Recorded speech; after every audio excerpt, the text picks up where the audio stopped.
Andam gyapon ta mo padayon og himo og content kay naapil man ta aning vlogging, magpadayon gyapon ta hantod sa hangtod. Samtang ni apa ang social media, padayon gyapon ta paghimo og mga content tikitam surrender.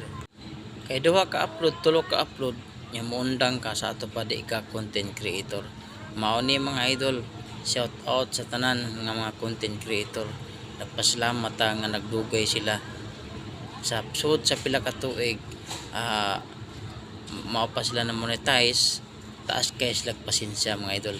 Ug mao ni mga idol, padayon gyud ta tikitam surrender. Palagingon ani lang.